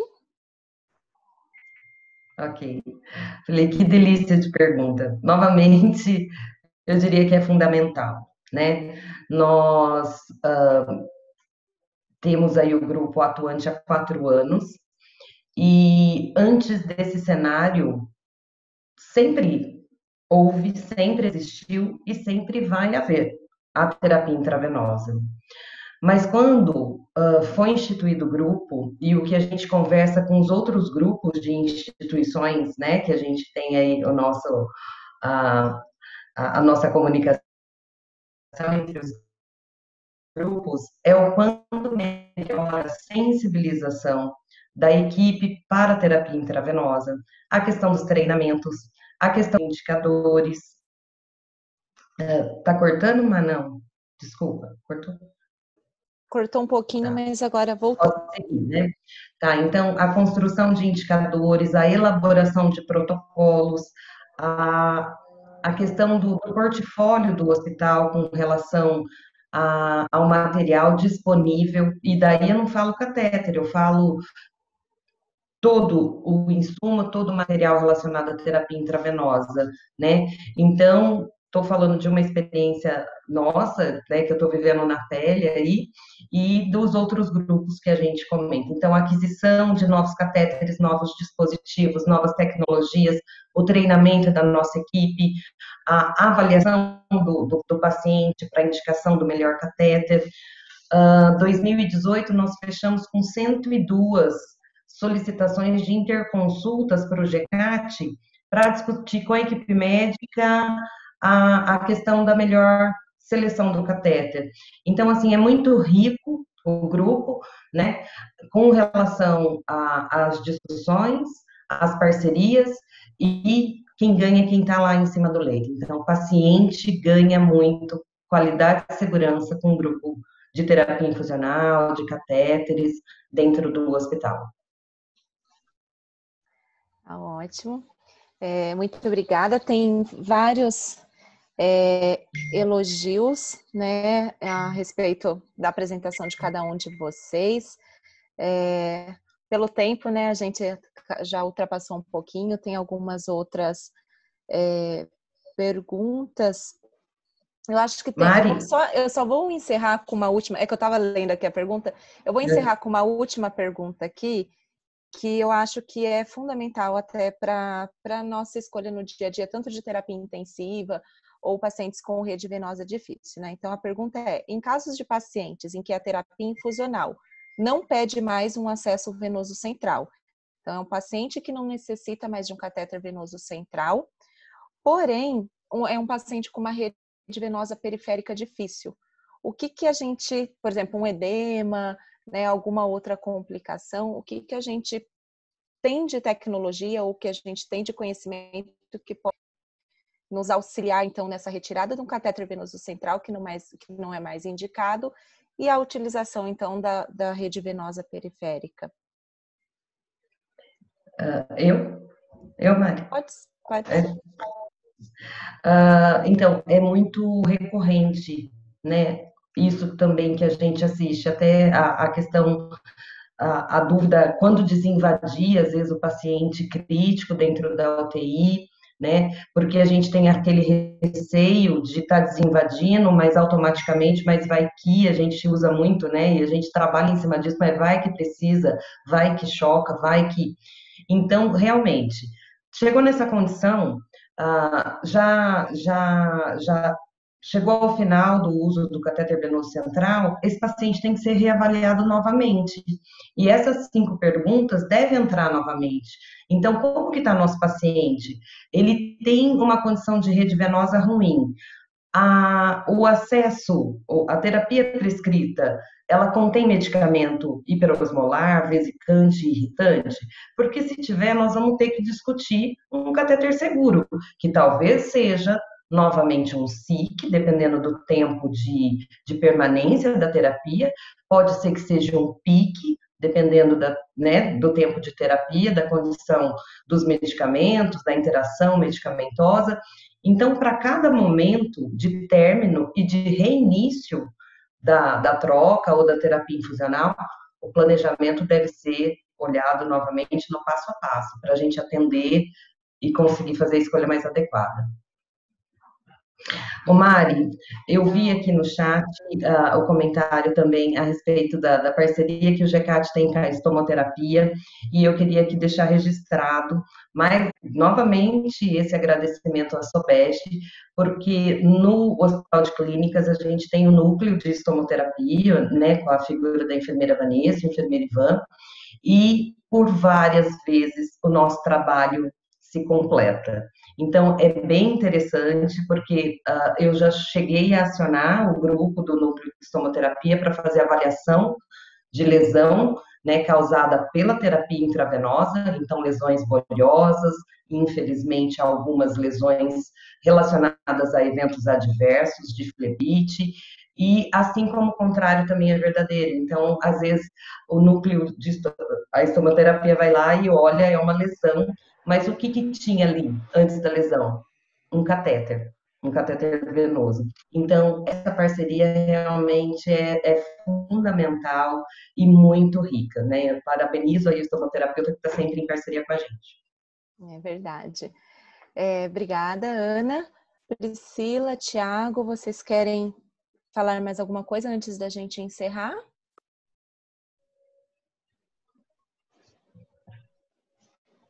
Oi, Mari. Eu queria... fala, Priscila, depois eu falo. Ai, pois não. Só queria agradecer a Sobeste, acho que esse encontro foi muito interessante. Aí o doutor Tiago estava falando aí dessa opção da gente tentar fazer alguma coisa voltada para os pacientes, eu já fiquei pensando aqui em algumas coisas, né, de melhoria. Você falou do gel, e aí eu falei, nossa, olha lá, dá uma coisa para a gente melhorar, né, vamos usar o sorinho agora.